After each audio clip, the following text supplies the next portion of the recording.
This is Game On, discussing the biggest games and all the latest sports news with Johnny Montalbano and Hank Indictor on the Empty the Bench Podcast Network.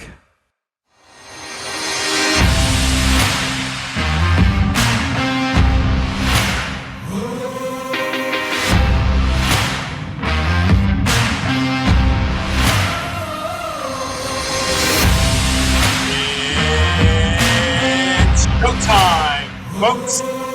It's Game On. Once again, it's our MLB preview show here on the Empty the Bench Podcast Network, presented by Knack. And yes, in the intro you heard, it was me and Hank. But look, this is special. We got baseball back. So we have the quad box for first base, second base, third base, home plate. You can decide whatever you want in there. But I'm Johnny Montalbano with the top right. The top left there is, I get this right there it is. That's Nick Morgasen.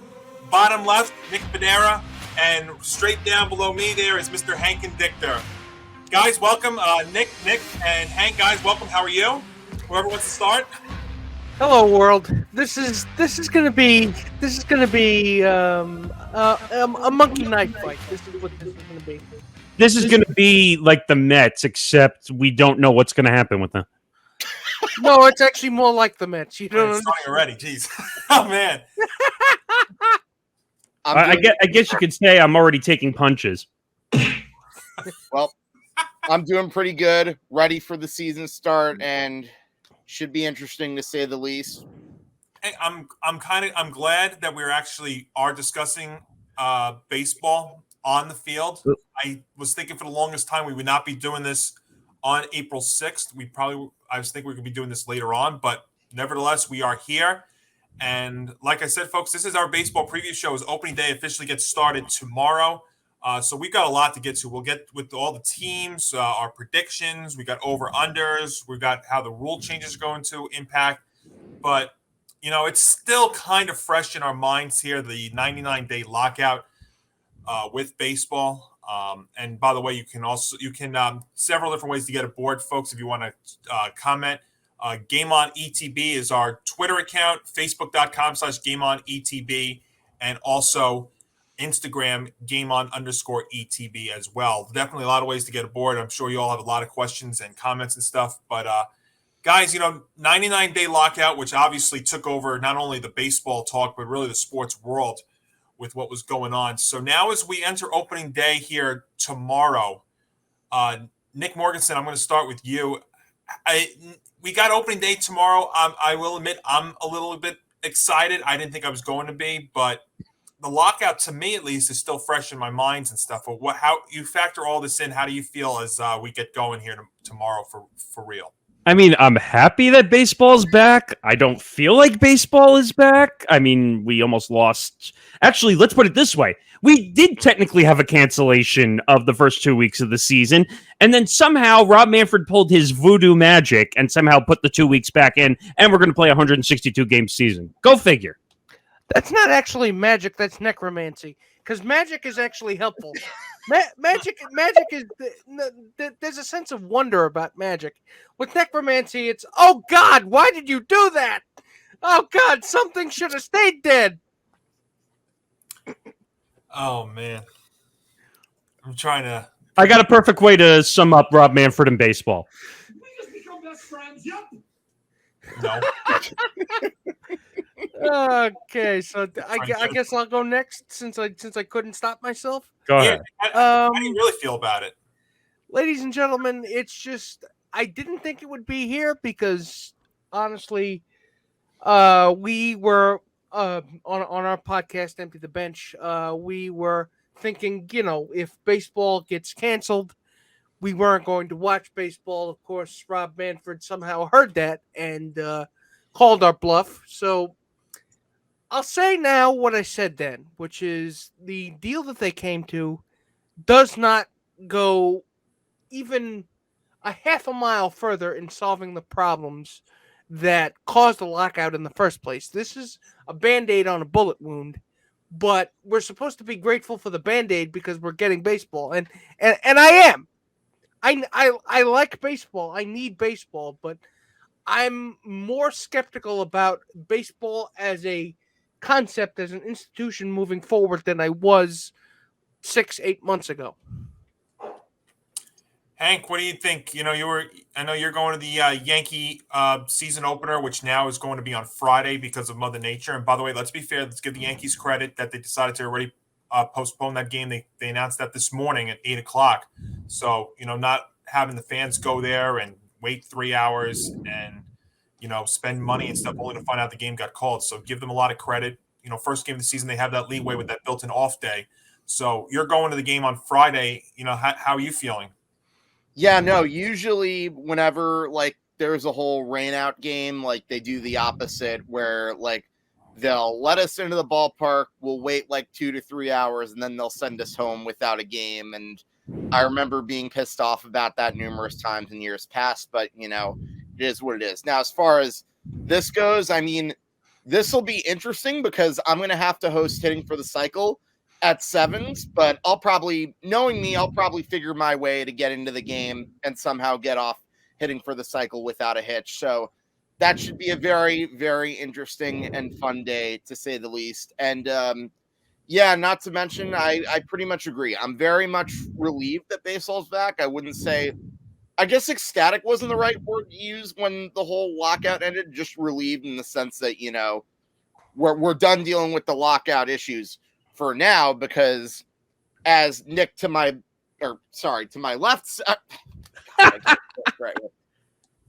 as Nick to the left of my screen would say, it's pretty much putting a Band-Aid on a bullet hole, a Hello Kitty Band-Aid, I might add. So who knows if that doesn't lead to long-term complications. But right now, I'm going to try to enjoy the season in the moment. I'll certainly enjoy this season a heck of a lot more than I did 2 years ago. But that's a tangent for another day.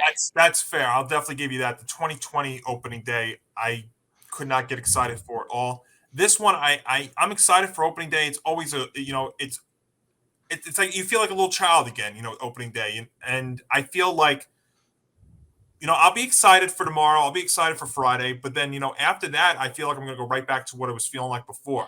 I think, I'm sorry, Nick, hold on just 1 second. Yeah. I think that, I'm excited for tomorrow. I'm excited for Friday. But at the same time, you can't overlook what damage this sport has and will have going forward here because of this lockout. Yeah. And I think Nick Fodera said it best. They didn't really solve a whole lot of the problems. I feel like they're going to be creating more problems going forward with you have these new rule changes. I mean, some of the things that came out of this, the universal DH, which I believe was inevitable, that was going to happen.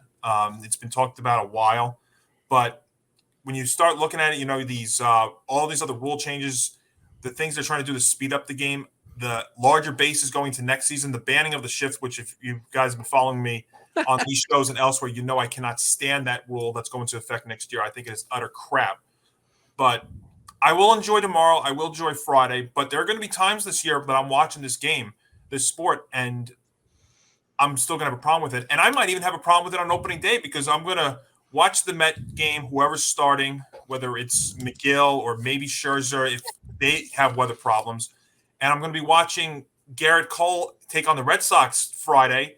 And here's Garrett Cole is probably going to be pitching a one-hitter through 5 innings, and he can't go anymore because he's at 75, 80 pitches because he's not stretched out because spring training was so short. So that was part of it too. You had a shorter spring training, which probably led to a few more injuries and also led to these guys not being stretched out all the way, especially in the starting pitching department. I get they don't go long first time, but you're still going to have that feeling that these starters are not going to go deep if they're pitching great. And it's also because they didn't really ramp up. I mean, you want your starter going 4 innings, 1 hit, no runs, and it has to be taken out because he wasn't stretched all the way? No, I don't want that. I want him to keep going.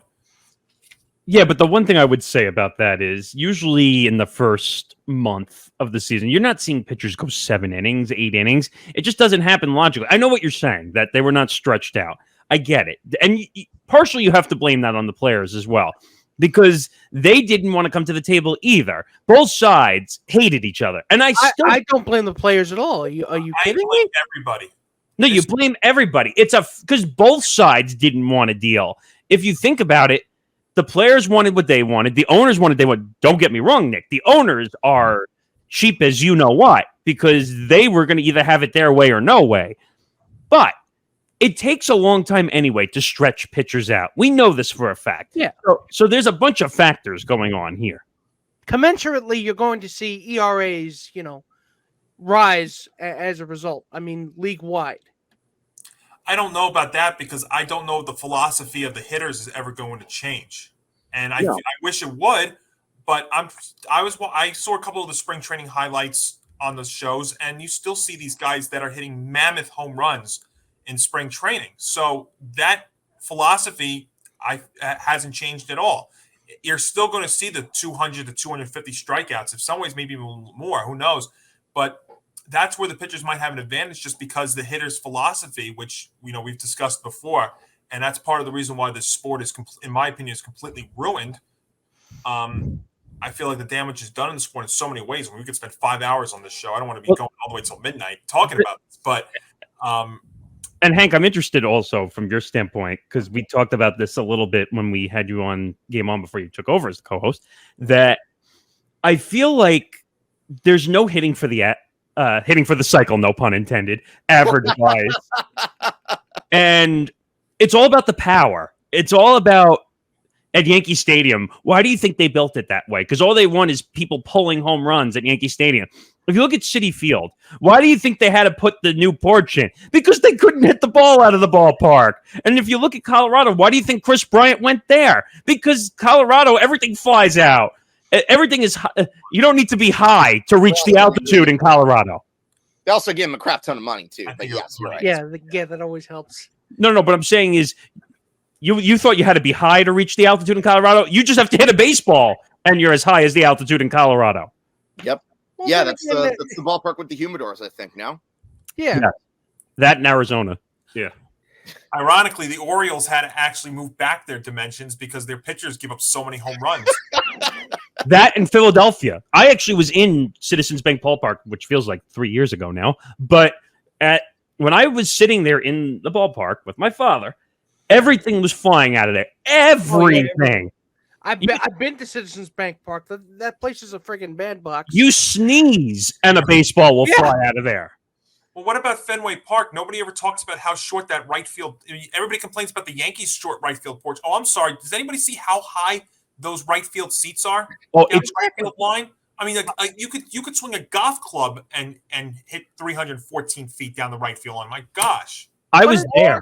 But it's the Red Sox, so their baseball's innocent little cherubs. They But wait a do minute. anything wrong. I was there. I was at Fenway Park. And first, I got to go up on the monster seats before the game. You feel like you're going to fall down and hit the field because it's that close. And right field, you were right, Johnny. It's actually closer at Fenway Park. I forgot what it's like 300 feet or something to the right field pesky pole or something, or less. It might be. I want to say it's 314, but it's also the height too. I mean, it's not high at all.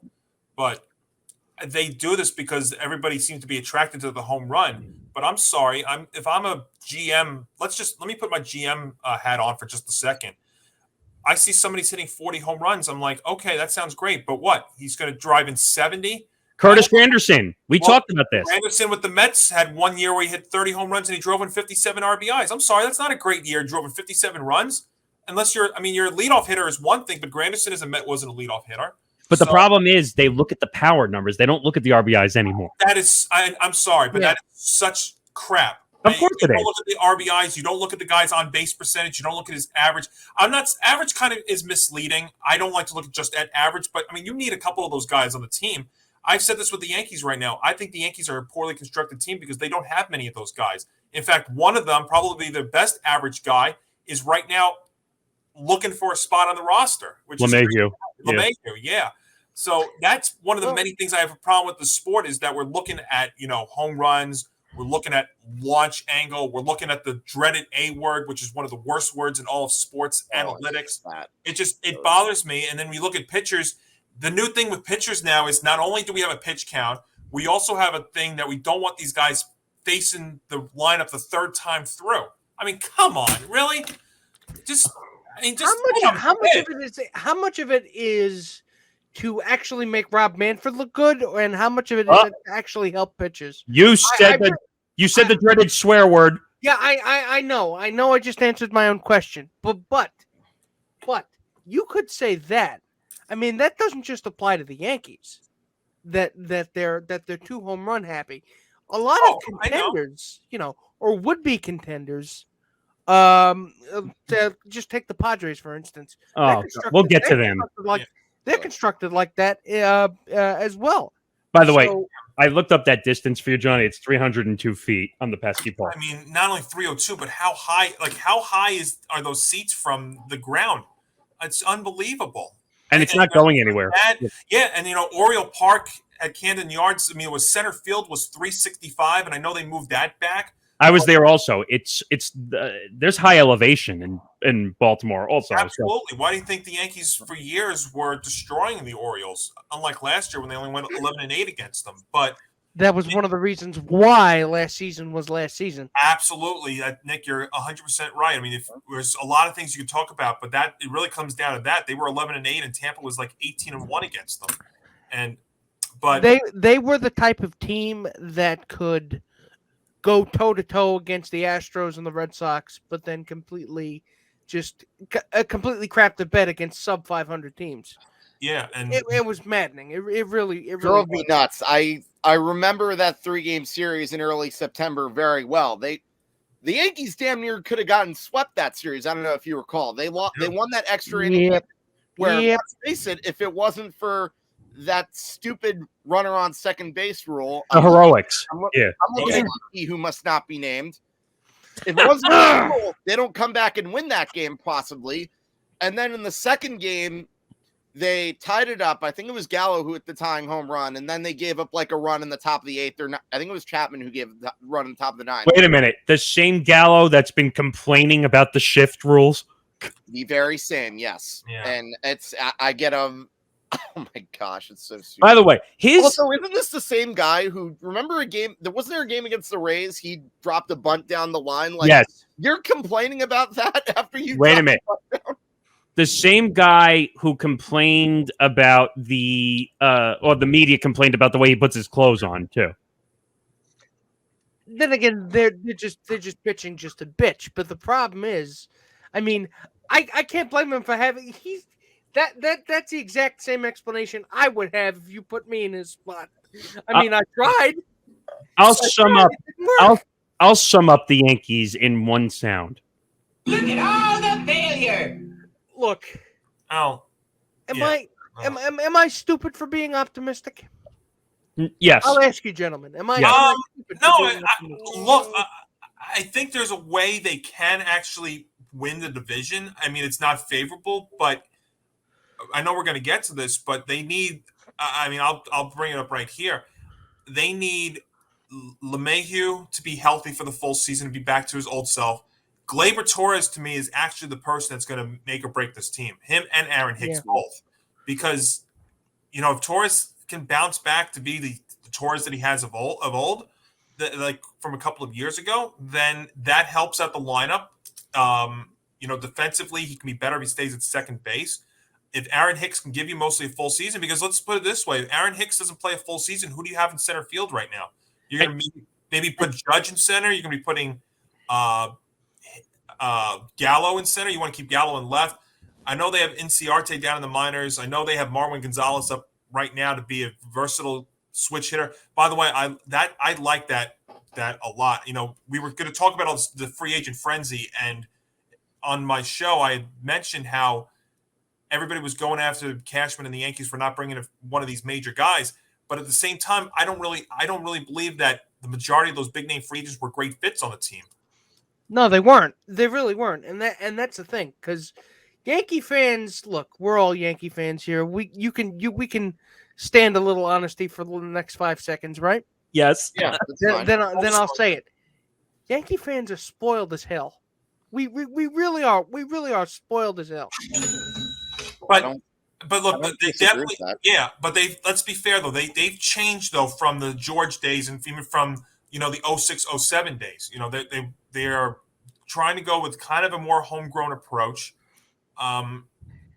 which I have no problem with. I mean, you cannot have an all-star at every position. They tried doing that in 2007, and what was it? No, 2006. And I remember that very well. You had they lost to a Tigers team that was what, like 88 wins or so. Yes. Yeah. That Tiger team. That's why that doesn't work. Trying to bring in like a Correa for short or anybody else like that. The biggest problem with the Yankees had this offseason was not the big name free agents they missed out on. It's the Donaldson trade. Well, Which I'm still not high about. I get, Falefa is going to be good at short, but I'm not comfortable with another big right-handed power bat who doesn't stay healthy playing third base and making $23 million for the next 2 years. But we're missing one point here, which is not like you said, Johnny. The big names I could care less about because, again, you're not spending $300 million on a Freddie Freeman or a Correa or any of those guys, even though Yankee fans were delusional, and I mean that seriously, delusional, because they thought they were going to go out and get Correa, Freeman, and everybody else on the market. I would have been happy if they went out and got Montes or Manaea and gotten one of them and short the rotation. But again, the Yankees think that they're doing what happened in 2007 and 2008 when they had the prospects, and I'm going to age everybody right now, with a Jesus Montero or a Jabba Chamberlain, and you're going back and you're saying, hey, I could have had a Cliff Lee or a Roy Halladay if I traded these guys. Now, obviously, it's a fallacy of a predetermined outcome because you can't determine whether the Yankees were going to win a World Series at that point in time. But you have to make the moves. And I'm not talking about the A+ moves. I'm talking about the B+, B- moves that would make the team better. That's the danger of prospect hugging, isn't it, though? Yes. Yep. They held on. If you hold on to prospects, then you develop a logjam. They held on to Clint Frazier, and a lot of the stuff that happened with Clint Frazier was not his fault. So I really don't blame him. I mean, concussions are a terrible thing to have to deal with. Yeah, but they kept pushing him down, though. Yeah, it's obvious they didn't have any idea what the hell to do with him, and they didn't want to have to deal with him, and yet there was still this, oh no, we can't trade him. No. He's mine, you can't take him. And it's just it was baffling is what it was. I mean, and it definitely hurt the team in the short term because you could have gotten a decent amount of B+, hit for average guys in the beginning, by trading some of these blue chip prospects because prospects are not always going to be a surefire thing. That's why they're called prospects. Actually, most of the time, prospects don't work out at all if you think about it, because the odds are you're going to get a Derek Jeter again at shortstop. Is what? It's like 1 out of 10, maybe. One in a gajillion, probably. You guys know what I often compare prospects to? Lottery tickets. Yes. Exactly. Yes. Lottery tickets. Because there's a very... even if they work out, there's a very, very slim chance that they're going to be exactly what you expect. And I hate when TV guys say, oh, Clinton, so-and-so is going to be the next so-and-so. So-and-so is going to be the next Derek Jeter. So-and-so is going to be the next... No. Why can't we let those are two different players. You can't just put all these expectations just because, he did well in the minor leagues. No. Pressure much? I mean, when you say someone's going to be... When someone says you're going to be the next Derek Jeter, do you realize Derek won, 4 World Series titles? And... Five. Excuse me, 5. In 7 of them? Yeah, he was in 7 World Series. No. I'm trying to... Yeah, you're right. You're right. By the way, a guy who's had 3,000 hits is going to be a Hall of Famer. Do you realize when you say something like that, they're doomed to fail? I will play devil's advocate here and take the other side of this. I feel like you do need a mix of some of your homegrown players, though, on the team, even if that is those highly talented prospects. You can't go out there and get an all-star at every position, whether it's shortstop or first base or these guys that were out there. Like the Corey Seagers of the world. Corey Seager on the Yankees would not have worked. I mean, they're talking about him moving out of shortstop. Marcus Simeon's on the north side of 30. Freddie Freeman was on the north side of 30, played his entire career in the National League. So right, but that doesn't matter anymore, though, with the universal DH. You can play anywhere now. Yeah, but he never faced American League pitching, though, before. It's a different thing. And I'll say this, the Anthony Rizzo contract is a more favorable thing for the Yankees than Freddie Freeman. I mean, Rizzo can be like Freeman defensively, so he's going to help out defensively. I love the Rizzo signing back, and you got him back for possibly just 1 year, and then I could worry about going and get somebody else for first base. I like the fact, let's see what Volpe's got. And look, you know what? Right now, Volpe has to be on this team next year, because if they were not going to trade him to go out and get, a Matt Olson or a Montez or any of these other big names that were rumored to come here, you know what? I'd like to see him up here. They're talking about him. They're talking about Jason Dominguez, who's about 2 years away. Let's see it. That's how he saw Judge and how he saw Sanchez and how he saw Tyler Austin or Greg Bird. They gotta come up here and give it a try. You can't go with these homegrown guys forever. And by the way, if Volpe does, big name guys forever, that's what I meant. If Volpe doesn't come up and they pull the BS that they usually do with prospects, people are going to kill the Yankees because they could have had other value for it. So I don't know what the Yankees are doing. We'll get into Cashman too, because you guys spoke about it on your last episode of Game On about certain comments that were made by Cashman as well. Yeah, every time that guy opens his mouth, it's bad. I think he's digging the slow boat to China at this point. But I think though it's fair to say, one thing that baseball being back though does is allow us to have a debate and conversation like this, and that is exciting. But the product on the field and all these rule changes and all these moves and all the talk of the lockout and stuff, there's been damage to the sport, and it's going to take a lot to get out of this. It's not going to happen overnight. You're going to see it next year too. When we're here next year at this time, and we're talking about the shift being banned, the bases being larger, the pitch clock. I'm sorry, it's not exciting. The ghost runner rule, they're talking about that possibly coming back. It's just, these are not things that make the game better. And they don't tout. We talk about touting prospects. This is a sport that doesn't tout their big name players enough. Well, look what they did to Mike Trout. Mike Trout basically disappeared off the mat. Now, the one defense I'll give baseball is that Mike Trout's been injured more times than we've expected him to be over his career. But you have two guys on the same team, Trout and Shohei. They should be promoting the crap out of the Angels for those two guys, and they're not doing it. It could also be they're on the West Coast, so you're not going to have East Coast guys stay up that late to watch them. That's the thing. Baseball's become really like a regionalized sport. Yeah, but Ken Griffey Jr., when he played for the Seattle Mariners, had his video games named after him. I understand that. It's different though. It's a different time now. Well, that drills down to the problem that I have with Artie Moreno, where you have two generational talents and you do jack shit with them. Well, and it's like easy, Nick. Ken Griffey Jr. also had a more balanced team than the Angels had. Yeah. Outside of Mike Trout, the Pujols thing didn't work out. The Josh Hamilton thing didn't work out. Anthony Rendon, they spent a lot of money on. He hasn't worked out. So he's tried to bring in other guys, but it hasn't worked. And Trout's put up unbelievable numbers that it should work out. You got Shohei Ohtani, who's one of the most unbelievable players, not only in baseball but all of sports. And where has that gone so far? Yeah, but you look at the contracts, and Nick and I have had massive opinions about Artie Moreno. And if you remember during the lockout, Artie Moreno was one of the guys that voted against the number going up for what was it, Nick? The salary cap, the threshold, essentially. The luxury tax. Which is ironic considering he's in Los Angeles, behind New York being the second biggest market.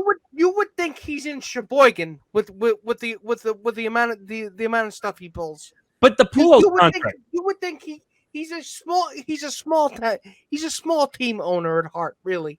Major metropolitan city. What's that? Right. And the Pujols contract, which by the way, he spent a lot of money on, and by the way, we can all admit that contract was a failure in every way, shape, or form. Yeah. And I give him credit that he's coming back for 1 year with the Cardinals. He's going to retire. We've heard over the past week or so some of the difficulties he's been having personally in his life. But that was the best thing I saw all spring. I don't know if you saw the video of when he came from right field line and they introduced him in Cardinal spring training. That was the coolest thing all spring. So that was pretty cool. But nevertheless, baseball's back. I'll be tuned into it tomorrow. But you just wonder how all of these things now are going to impact it going forward. I think this sport has a lot of problems. They're going to have a lot of problems going forward. But Yeah. Nevertheless, though, let's talk about the stuff here on the field. And we were talking about the Yankees here, and they're now in a division that is very competitive. In years past, we talked about the Yankees and the Red Sox, and then maybe the Rays. Toronto really hasn't been a team we've talked about, but now they came off a 91-win team last season. They went out and got some big name pitchers. They got Marcus Semien. They got Matt Chapman from the A's. And I tell you, I don't really want to bring this up, but it's hard not to bring this up. The whole rule about the players have to be vaccinated to play in Canada, otherwise you can't even travel with the team. It gives the Blue Jays, in my opinion, the best home field advantage in baseball right now. Well, you're going to know which players. You're going to know which players are not. Yeah, you're going to find out. Yeah, we're going to find out. But it definitely, though, you have to be as far as I don't want to talk about the COVID angle. I want to talk about the baseball angle to all this. You can't ignore the fact that gives the Blue Jays the best home field advantage in the sport right now. And so you factor in all the players they brought in. They had 91 wins last year. And I think right now they're all together. They're all healthy and stuff. I think the Blue Jays are the team to beat in this division for sure. And what about Aaron Judge? We still don't know Aaron. Now, I know they passed the rule in New York, but what about in Toronto? So it's going to affect the Yankees because what did they play 18 times and they split 9 games on each side? I mean, I think that's how yeah, it is. But it's more than just Judge, though. We know that Rizzo is not vaccinated, but we know why because of his cancer. But he's not going to get an exemption, though. That's a Toronto rule. Right. He might have gotten it. I'm not sure. No, I don't think he can. I don't think he can get it because of his because he's cancer survivor. And I don't believe Joey Gallo is either. Yeah, I think you're right on that. Toronto right now, and you don't have Rizzo, Gallo, and Judge, and that's 9 games. And what if this division comes down to 1 or 2 games this year? That's why if they're all healthy and stuff, it's very hard for me not to pick against the Blue Jays to win the AL East this year. I don't think you're right. You're absolutely right. But there is a simple solution to that, Johnny. Well, of course. Stop being babies and get the shot. Well, look, we can spend another hour on that, but I'm just focusing on the baseball angle to all this. I have been. I look. I don't know if you've seen, but I have been beating my head against the wall about this for how long would you say it's been, Nick? Oh, it's day one, probably, right? Day one, obviously, but when baseball was on the show. Oh, when this was when it was clear that the people that weren't going to get vaccinated were stamping their feet. It was just. Let's be very clear about something, though. Obviously, we can't control people's points of view when it comes to the vaccine. Let's be very clear about that. Unfortunately, yeah.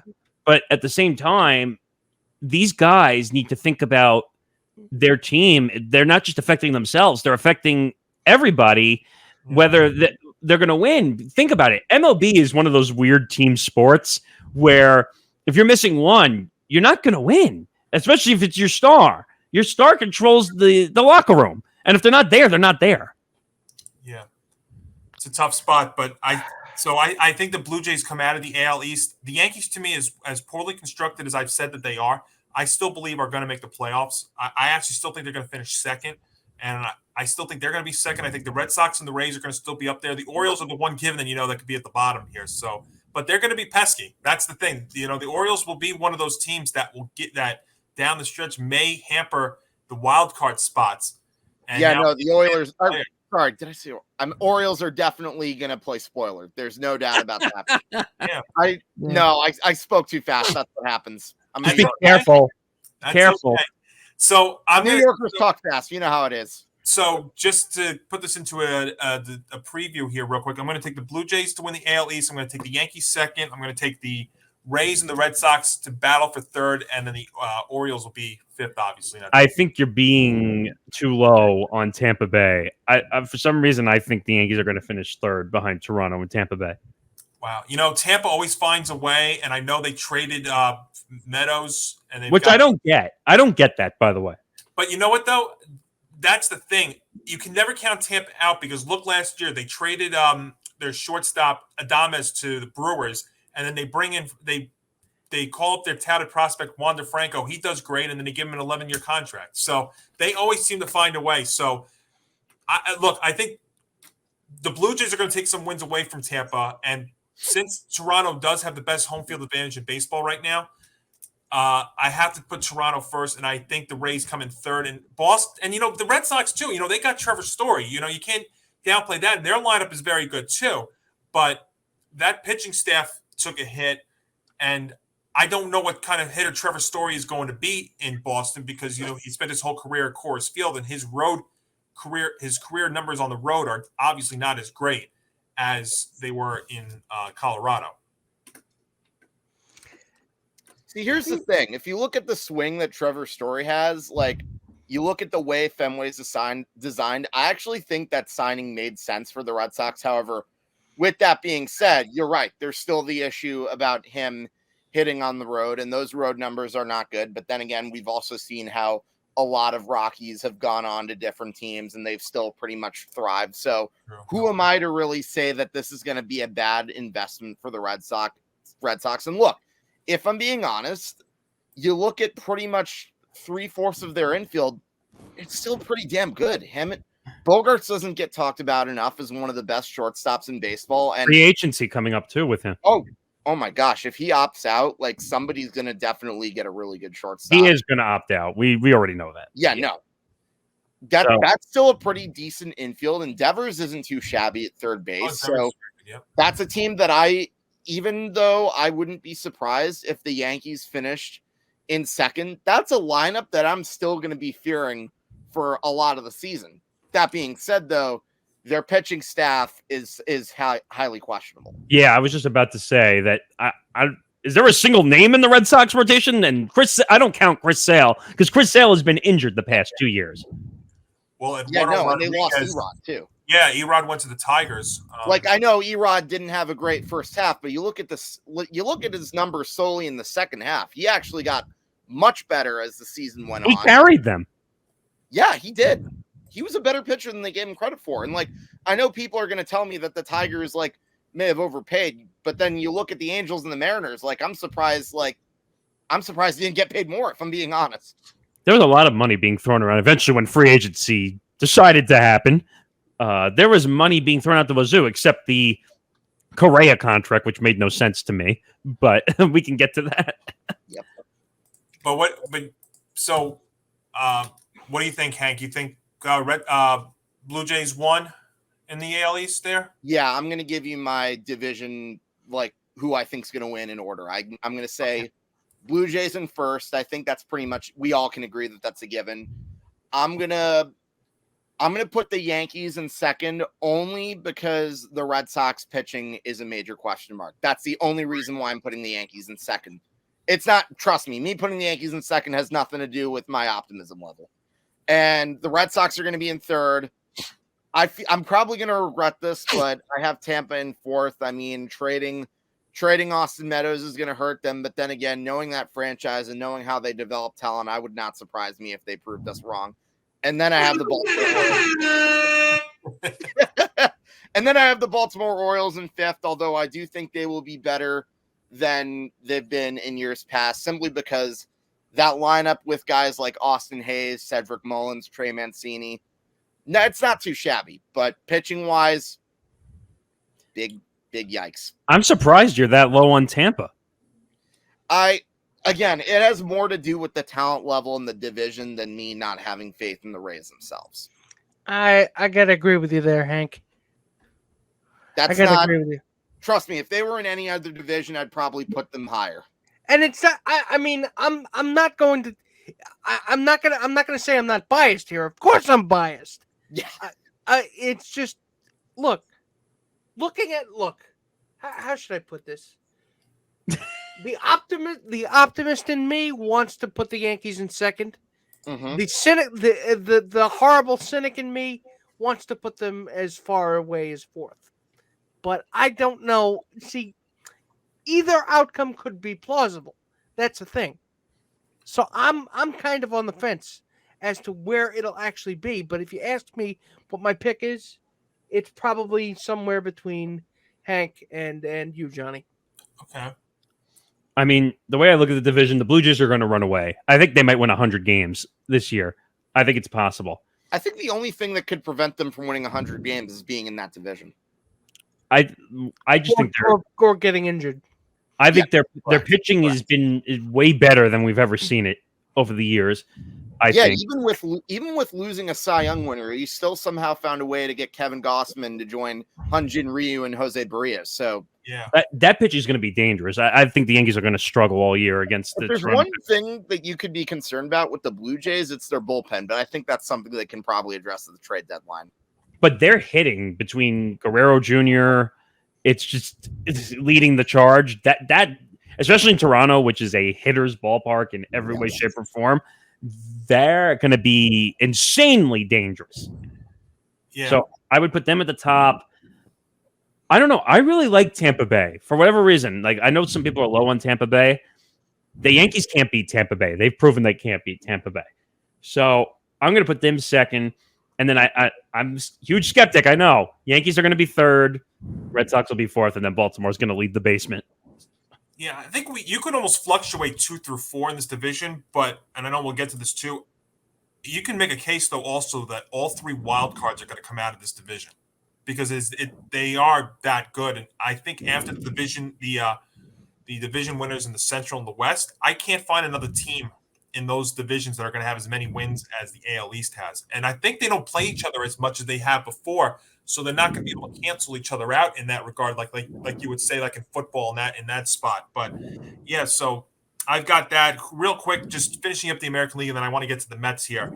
The Central to me is all White Sox, but we spoke about it.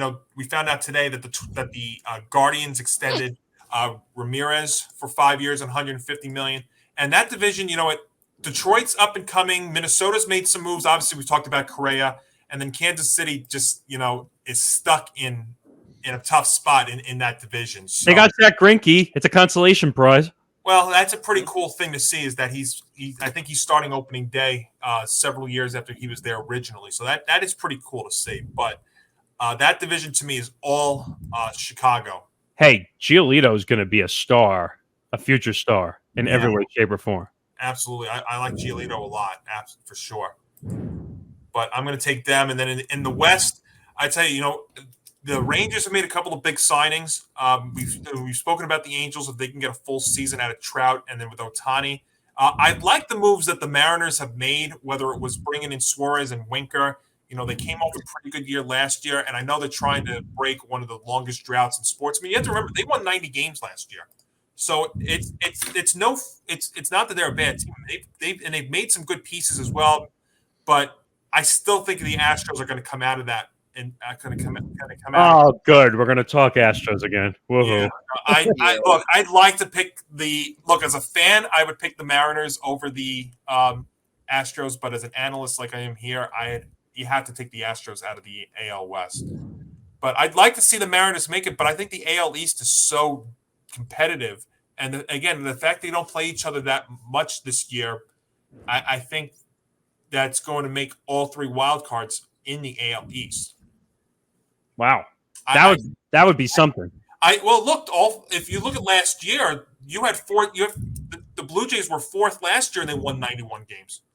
I know the Rays lost a couple of pieces. I know the Red Sox pitching is shaky, but they're always in it. That's the thing.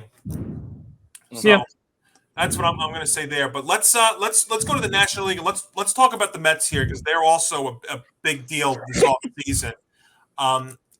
They brought in Scherzer, they brought in Bassett. I see this is going to be an interesting segment, but they brought in some pieces. But obviously, the big story with them has been DeGrom and the fact that he's hurt again. But yeah, this is going to be a challenge to get through this without. Look, this is the only chance at Schadenfreude I actually have. Don't take it away from me, Johnny. I need it. I need it. The floor is yours. What do you think? Look. Oh my God! I can't do it without laughing. All right, let's go to the other Nick. Wait, all right. I mean, you actually have to have an ace pitcher? Who would have thought? Well, they have 2 ace pitchers, and they're both going to not start on opening day. Go figure. Maybe if the weather doesn't cooperate. Tyler McGill. Might have to start Tyler McGill on opening day. I mean, Nightmare scenario. I know Anthony, who's our residential Met fan, who will be watching this. This is the one way I can sum up the Mets.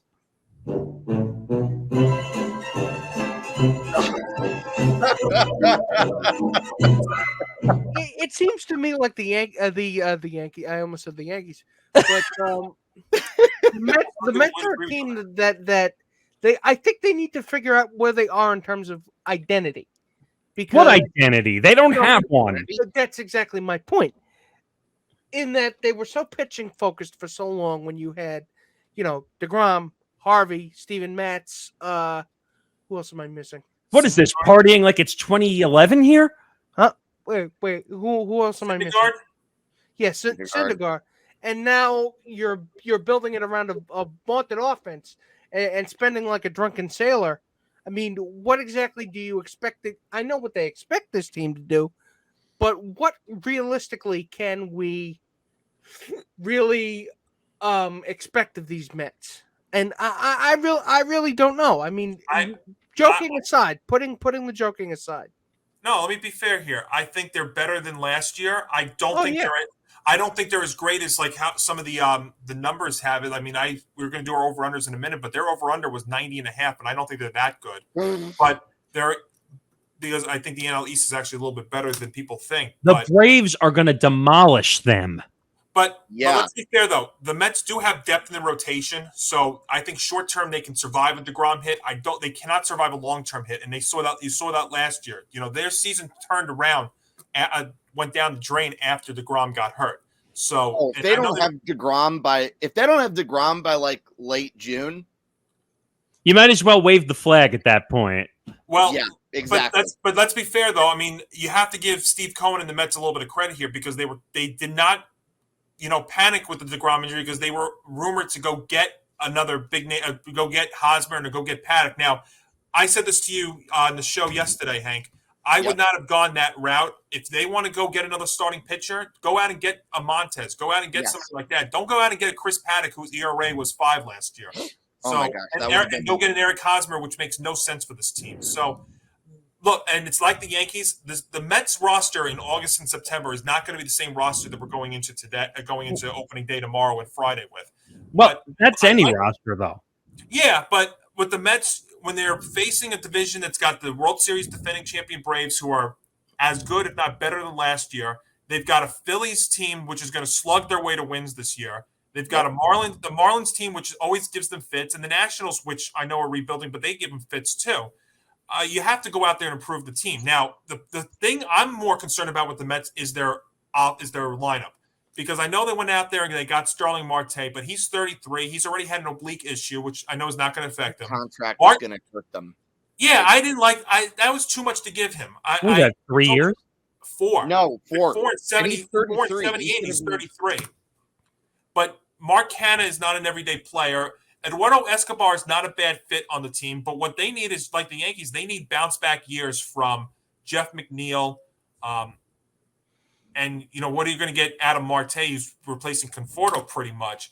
Lindor, you need a better year out of him for sure. And Alonso's your given. And Dom Smith, I think, is going to be not on this team. I think he's going to be used as a trade chip to get another pitcher in here. They tried as part of that deal with the Padres, and it just fell apart. Well, I'm glad it did because I think that trade for the Mets would have made no sense. To bring in another starting pitcher whose ERA is 5, to bring in Eric Hosmer, who does not have a spot on this roster, has a big contract, and his numbers went down last year, I don't think was a great fit for the Mets. Well, I'm going to give you a huge hot take now, okay? So over here, go for it. The Mets are going to be a 500 team. I wouldn't go that far. The Mets are going to be a 500 team because, look, that's an improvement. Like you just said, and Hank said it. What did you say, Hank? Wouldn't surprise me. Yeah, because DeGrom, first of all, when DeGrom came back from the injury last time, he was never the same pitcher. He just wasn't. You look at the statistics. He just didn't come back and pitch the same. He didn't come back, period. But he doesn't have the durability every time he comes back from the injury. Right. So, and all the Met fans, friends that I have, go, what do you mean? They're going to win 90? They're not going to win 90 games. Stop. Be honest. Be honest with yourself as a Met fan. DeGrom has been a bust since he's come up. I would disagree with that. No, I wouldn't say that. No. You can't go by win and loss record, Nick. It's not. That's because that's the other thing we're missing, gentlemen. Run support. Look, Lindor, whether you want to say it was scripted or not, said the right thing a couple of days ago about. But wait a minute. I always thought the biggest joke. Let Johnny finish. Oh, no, that's all right. You're good. No, I think Lindor, what he said about the fact that they don't score from him is right. Look, I'll counter your hot take, and I think 500 is not crazy, but I would counter with this hot take. Jacob deGrom talks about how he still plans to opt out after this year. If that's the case, the Mets can't sign him back. I agree. No. You know, he's 34 years old and he's starting to break down. That's what you're seeing right now. You cannot sign him, and the problem is he's looking at Max Scherzer as making $43 million at age 37. And he's going to say, well, I'm better than Scherzer, and I can make $45 million. And you know what? I'm not paying $45 million for a guy who's going to, at most right now, looks like in his career, make 20 starts a year. And Scherzer's older. Yes. And I think that contract is insane, too. I mean, he's 37 years old. You can't expect him to get through that entire 3-year contract and not miss a couple of starts. Obviously, Steve Cohen thinks different. Well, see, this is my thing too, and we talked about this with the Mets and the Yankees too. We complain that this team does not spend money. Well, they do. They just don't spend it wisely. The Mets don't spend it wisely. The Yankees don't spend it wisely. They go out there and they trade for Donaldson at 36, and they're giving him 50. They taking on an entire $50 million contract. Well, right, and I was going to say, I forgot to say this earlier. If you're going to spend $50 million, go out and get Chris Bryant. If you're going to spend the money, Also, you're paying DJ LeMahieu a good amount of money, and you don't even know where you're going to put him in the lineup. Is he going to be that roaming guy like they had originally thought? A super utility guy. I think he's going to have to be. Barring injuries or something, he's going to have to be. I'm sorry, but that just sounds so counterintuitive. No, I know it does. Wait a minute. Let me clarify one thing, though. When I mean super utility guy, like he's going to get 400 to 500 at bats. Yeah. He's just going to be starting at a different position like every day. He's going to be roaming. Yeah. But so back to the Mets here. I think that they're better than 500, but I think they're nowhere near a 91 team. That is like the obvious bet of the year, like the sure thing. And the bullpen is still very suspect. Now you have no Familia. You brought in Ottavino, but the bullpen is still, to me, a question mark. You didn't even replace Aaron Loop. He was their lefty Loop's guy. a big loss too. Well, they're going to tell you that didn't even replace him. They're going to tell you that their guy is Joely Rodriguez, who they made the trade with the Yanks for. Which Miguel Castro was really impressing me in the couple. Couldn't even recognize him when he pitched the other day. The man's got a fastball. It's completely nasty. But by the way, but Miguel Castro is the kind of guy that will give up home runs and he'll walk the ballpark too. He's going to scare you. By the way, have we noticed that the Yankees and Mets have been softer over the years when it comes to trading with each other? Also, yeah, that wasn't really a thing when I was a kid, but well, strange times we live in. Well, I think we have to put this notion that those two are the biggest rivals. When I would say that the biggest rival for the Mets are the Braves and the Phillies, and the Yankees should be more focused on the Red Sox and the Rays and the Blue Jays this year. So, but I think look at that division though with the Mets, and I tell you, I know the pitching suspect, I know the defense is suspect, but my goodness, what the Phillies have done this offseason, bringing in Schwarber and Castellanos, if that team's healthy together, I mean, you're talking about two guys in Harper and Schwarber that can each hit 40 home runs, and that bandbox of a ballpark with Kyle Schwarber now who can DH every day. That's a dangerous lineup. Now they'll probably win games 10-9, but they'll win 10 games 10. They'll win games 10-9. The Mets will have to win games 3-1. That's what it comes down to. And the one thing I'll agree with everybody on, by the way, even though I'm strong on the Jacob deGrom opinion, he almost has to hit his own offense to win his games. That can't happen. That's a lot of pressure. Well, obviously he's not going to have to do that anymore. But in the back in the day, he had to hit home runs and drive in his own runs just to win. Yeah. And what is a realistic expectation for the Mets regarding Robinson Cano, who hasn't played now in over a year? 0. Yeah. Yeah. one up I mean, So they're clogged at DH with him and Dom Smith. Why bring him back? Why even touch Cano? Like, I know this is partially Yankee bias, but the guy is like damaged goods at this point. Well, I will say probably for depth, maybe that'd probably be the one thing that I would say with the Mets, just to have another guy on the roster. Because you have to remember one of the things too with the start of the season is you have in April now you're going to have a 28-man roster. So he's got a spot as either a bench player or a DH, or maybe they start him out at second. And the thing is too, which was crazy, they were talking about, he was taking reps at first base this year too, in the spring too. So he could be your backup first baseman as well. Cano was? Yeah. Well, they owe him like $25 million. That's why they're trying to find a place. Nick, if they trade Dom Smith, who's playing first base? Well, you have If Alonso. Well, if they need to give Alonso half a day, or he, God forbid, he gets hurt. I mean, you're not wrong. I'm just saying that Cano is such a damaged individual that it's tough to see him back on the field. Look, in fact, I had forgotten that he was even on the Mets before you actually said something. If he doesn't, though, produce, he'll probably get DFA'd during the season. They're still going to have to pay him because he's owed like $20+ million. Well, they probably think, you know what? If I have to eat my loss, let me see if I can get something out of him to start the year. Why not? See, that's the one pathetic thing in the rules standpoint. They're so worried about the shifts and the pitch clocks. They should have rules like they do in the other sports where if you either do something incredibly dumb or you just don't work out, that you can get cut and it doesn't cost the team anything. Well, I think baseball example number 868 or whatever about what's wrong with the sport is the fact that their drug suspensions are not harsh enough. Well, they finally, 2 strikes and you're out now? 3. This is his second one. He missed a full calendar year. It should be more than that. They should have been able to just 2 and out. They should have been able to cut his contract and say, we're not paying this. Because, again, he's as dumb as Manny Ramirez. I know. He had a big contract. He was set for life, and then he gets busted twice. Well, I guess you could say Jay-Z is his ticket home.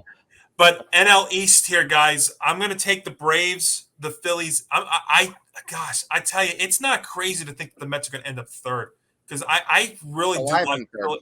I'm with you there, Johnny. Yeah, I know it's crazy. I really like the Phillies offense. Yep. And their defense scares me. Their pitching staff scares me. But they're going to mash their way to wins. And I would go out on that limb and say, they won what, 80? I think they won 88 games, didn't they? 80. What was their record last year? I can tell you. Hold on, I can tell you right now. They were 82 and 80 last year, and then they improved with Castellanos and Schwarber. I think they're more of like an 85, 80. I think they're more of an 85 win team because I have them as an over in my over/under picks, which we'll get to in a moment. So yeah. But I will say though, those two teams could be in for the wild card spot, the Phillies and the Mets. Certainly a possibility because I think the Central's only getting one. I think the NL Central is getting one team, and that's the division winner. That to me is the Brewers. Yeah, I agree. I actually do have the Phillies in second place over the Mets because I know what I've said before. I'm on record for saying that if all goes right for the Mets, they are at best a second place team, and I still stand by that. But we've already seen what's been going wrong with them, and I have been telling so many people over the course of the offseason that they are one of, if not the most overhyped rosters in the MLB right now. And that's probably me being nice about it, if anything. The Braves are definitely winning the division. Philadelphia's in second, Mets in third. Fourth or fifth, you can really interchange it between Washington and Miami. It really doesn't matter. Miami fourth, Washington fifth. Washington, I think, was over under 71 or something. I was reading.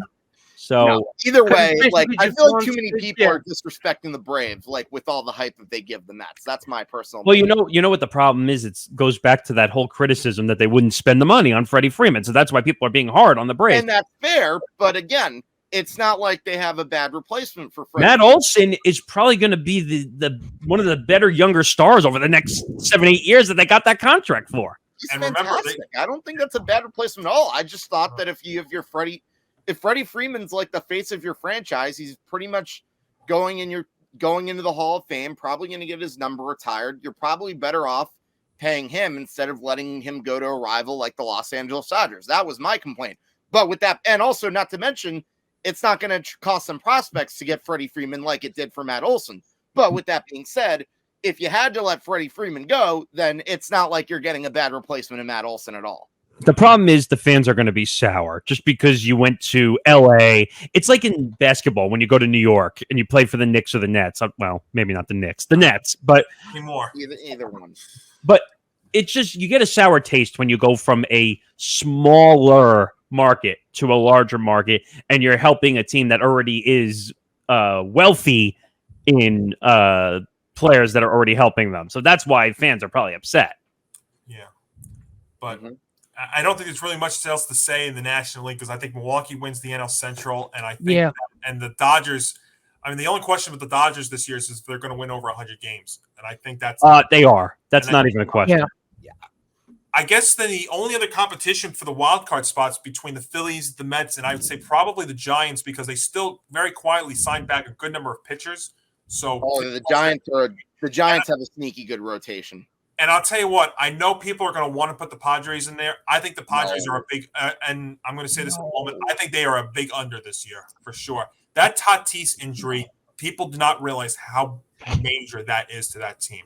By the way, and I probably had the biggest hot take on the Tatis situation,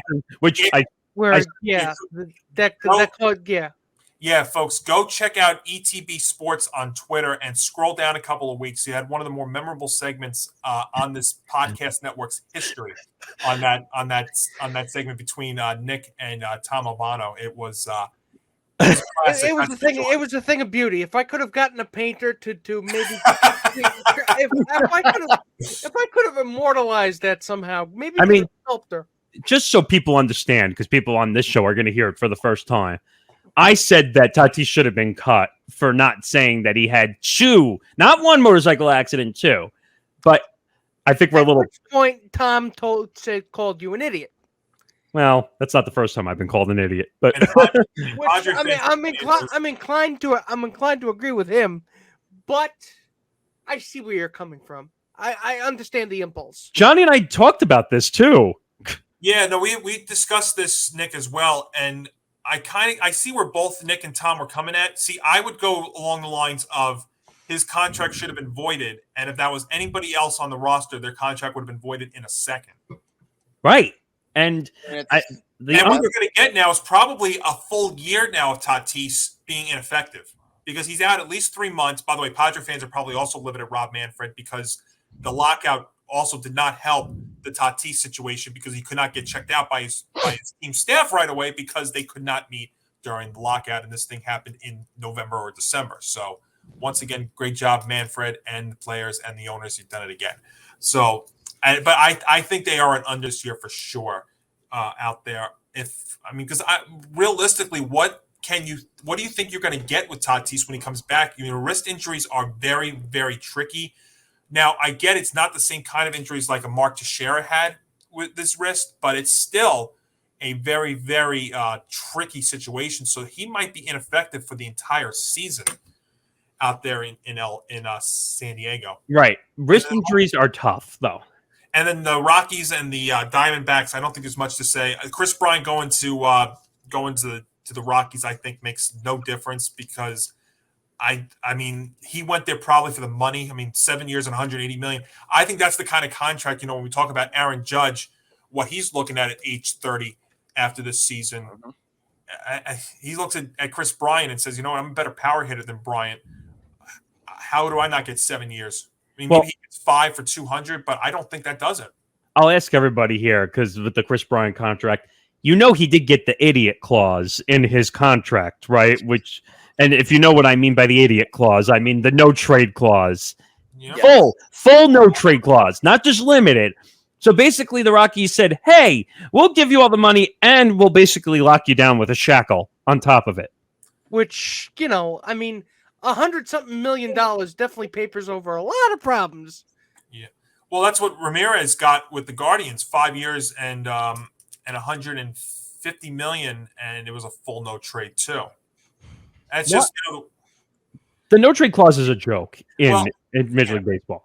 And the fully guaranteed contracts, which we've discussed, and it's nice to see that has not changed thanks to the lockout too. That's why that's part of the reason why I say that this whole lockout thing. I feel like things have only gotten worse instead of better with the lockout. But yeah, so Milwaukee and the AL Central, I'm going to take the Dodgers in the West, and then that brings us guys to our over unders and our World Series picks.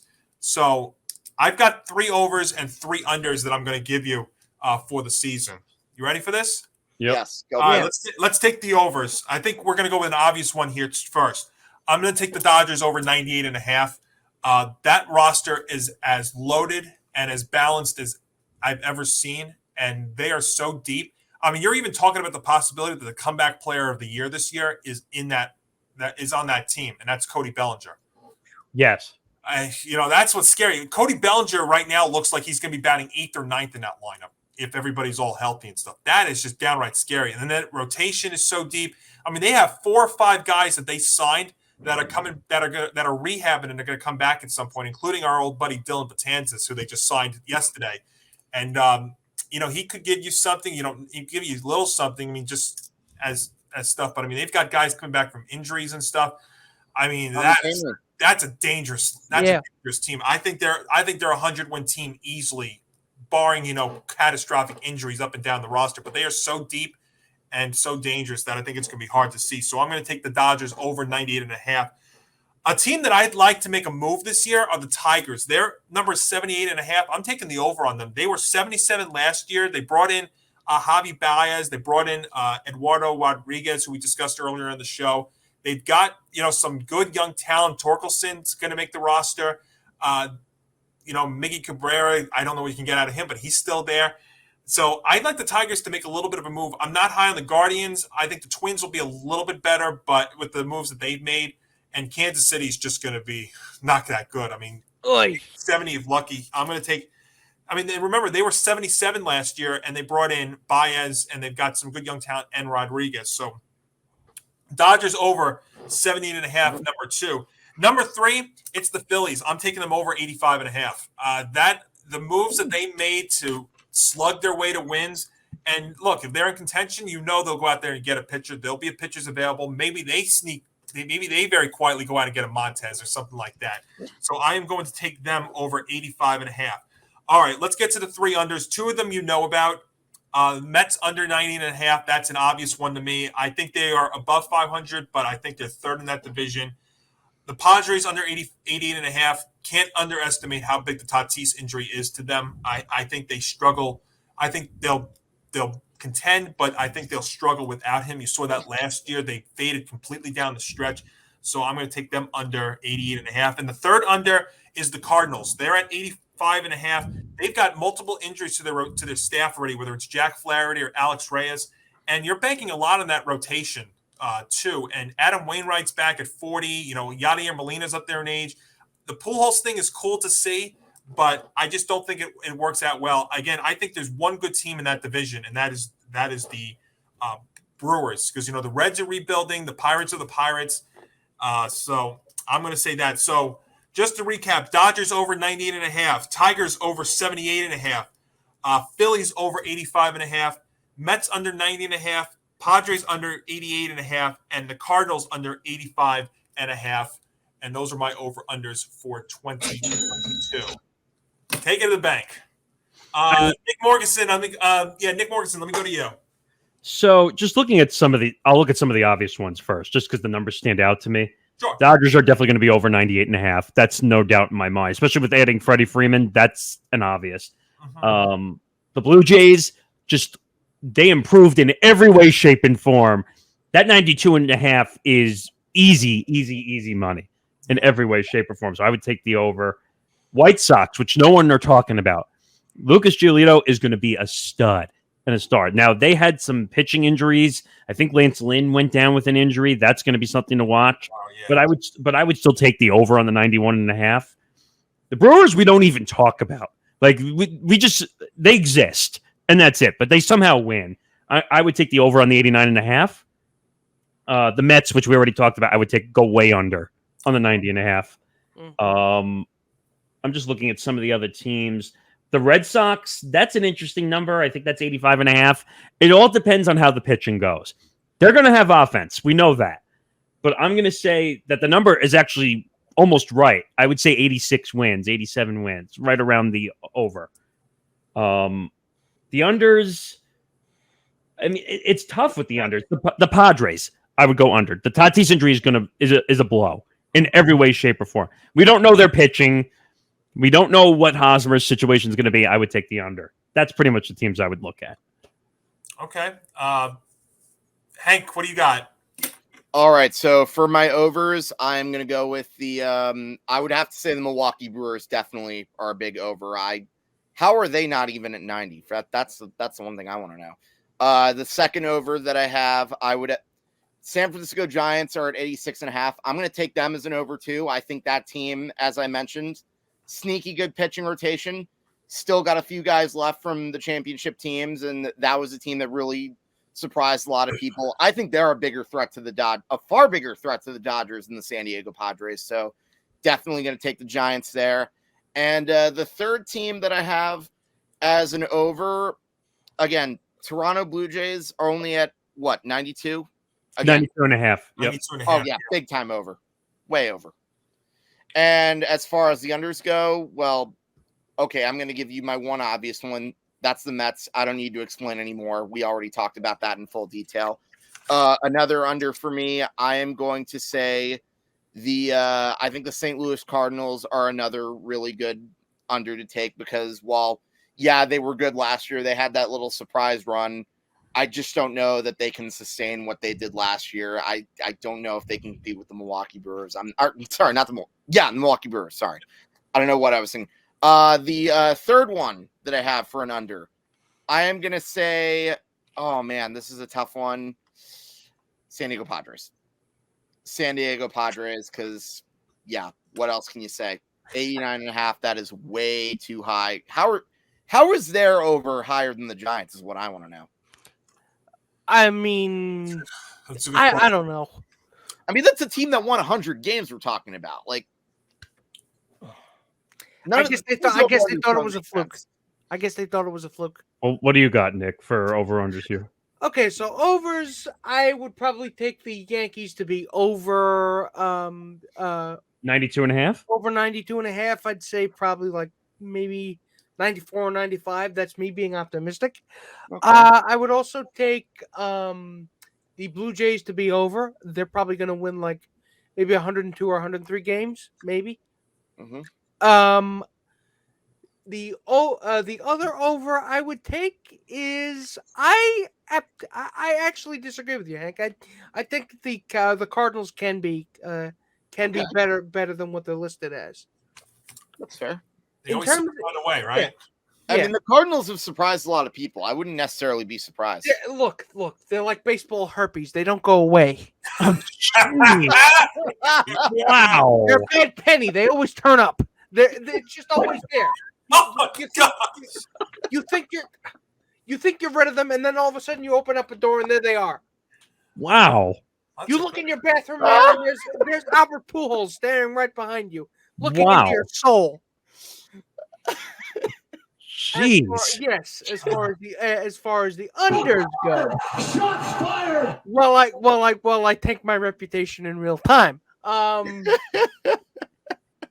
Unders probably. I'm going to be, you guys are gonna call me a homer and an idiot for doing this, but I think the Rays are going to be under. I think they have taken a step back. Okay. By not having Austin Meadows in that lineup. Wait a minute. You're saying they're going to go under 89.5? Yes. Wow. The Mets are also like I said, as a caveat, I reserve the right to be wrong. I reserve the right to be catastrophically wrong. I'm covering all my bases. However, the Mets are also an under, but that's fairly obvious. And the Padres are definitely also an under because, I mean, no Tatis. I mean, what do you got? You got Manny Machado and maybe Eric Hosmer. Maybe Myers. Myers. on a blue day, maybe. You know what I like though, Nick? I mean, don't feel bad because if the Mets do go over 90.5, we'll all be in that same boat together because we all have them as an under. We'll be replayed on Old Takes Exposed at the end of the season. I've gotten used to the one thing you learn about a sports podcast. You get used to the taste of eating crow. Oh yeah, you get used to it. In fact, you have 2 spoons when you eat crow. You just shovel. Well, you see this was one of my many copies of the NCAA tournament bracket I had, and I did this on a Monty moment, and I've done this on the air too, and this was what happened to my bracket. Not only was my bracket busted, it was absolutely destroyed. So you know what? I wouldn't be surprised if our picks this year, if my over-unders, or even my divisional or wild card World Series picks go down the drain too, because you know what? That's part of the fun of this. We just have to make the predictions, but we have to play it out. There, so that's that. And then real quick, I gave you my division winners, World Series one. Boy, I tell you, when you look at the World Series, I think the Dodgers come out of the National League. As much as it'd be cool to see a repeat champion, very hard to do. And look, the Braves are doing this to start the year. And remember, they've got Acuna coming back. Mm-hmm. It's a dangerous team. I mean, it could be a Brave Dodger rematch in the postseason again. I mean, that'd be amazing. Freddie Freeman, can you imagine going to Truist Park and there's Freddie Freeman in a big spot on the road, 8th inning, chance to give the Dodgers a lead and knock the Braves out? Oof. But I think the Fox executives just passed out. Well, the Joe Davis's first big thing to call, right? Over there. Yeah. So I'll take the Dodgers out of the National League, and in the American League. Oh man, Blue Jays seem to be an obvious choice. I just don't know if they could go all the way, but man, Houston lost some. I don't think the Yankees are that good. I mean, I think they're going to make moves. Correa move basically, I think, knocks the Astros down a peg, to be quite honest. Yeah, I still think, though, they're a very, very good team. I'll tell you what. I'm gonna take the White Sox out of the American League. So I'm going to take a White Sox Dodger World Series. And again, like I said, the way that the rosters are shaped out, barring catastrophic injury, the Dodgers are the most complete team in baseball right now. And they still have guys that they're getting back. I think, though, they're so good and so dangerous, I'm going to take the Dodgers to win the whole thing. It's not a bad take. Not a bad take, no. Makes sense. The way I would look at it, I like the Dodgers. I think the Dodgers and the Braves are basically a shoo-in for NLCS, I think, to be quite honest. And then I would take the Dodgers, obviously, because I just think no one can beat them. I think they're so heavy that no one's going to be a threat. But I'm going to take the Blue Jays out of the American League. I think we're going to have a Blue Jays-Dodgers World Series. Yeah. I am inclined to agree with you, Nick. I think that's my pick as well. I mean, you were just the prospect of 2 heavy-hitting teams just going at it like a clash of gods atop Mount Olympus. That's just too tantalizing a prospect to let go of. Yeah, no, it's really hard for me to pick anybody else outside of the LA Dodgers for the NL pennant. Again, Braves could definitely be a threat. I'm not ruling out that possibility, but ultimately, I don't think they have the superstar power. LA is just insanely loaded. And as far as the American League goes, the White Sox, I like your thinking. The White Sox are definitely a good threat. Giolito is absolutely nasty, and that's a team that's slowly gotten better over the past few years. But with that being said, do I think they're better than Blue Jays? Hate to say this as a Yankee fan and a division rival. Nope, not quite. I gotta give it to the Blue Jays because there's a few factors that come to mind. One is going to be their home field advantage, and look who's not going to look how many games teams are going to lose because of not having vaccinated players. With the Toronto Blue Jays being the home team, that's one thing. Number 2, their pitching got better, even with losing Robbie Ray. You still got Gossman to join Barrios and Ryu. So that's a lethal pitching rotation. And not to mention their infield is really good. Oof. You put Matt Chapman to a group that already has Bo Bichette and Vlad Guerrero Jr. I mean, that's not even including George Springer in that lineup. That's who's going to good luck stopping that. And even with their bullpen, again, they're going to find a way to improve it at the trade deadline. So for me, it's going to be Dodgers, Blue Jays, and oh gosh, I could probably see the Dodgers winning that World Series too, unfortunately. It's going to be all hitting in that World Series. Oh gosh, yeah. You know what? It's going to be. Go ahead. Sorry, Nick, go ahead. I was just going to say one thing, that basically it's weird because when you have two mashing teams in the World Series, usually you don't get a ton because it's the hardest series to hit in. You'll just see bats go dry by the time the World Series comes. Yeah, unless, the pitchers get hot at the right time.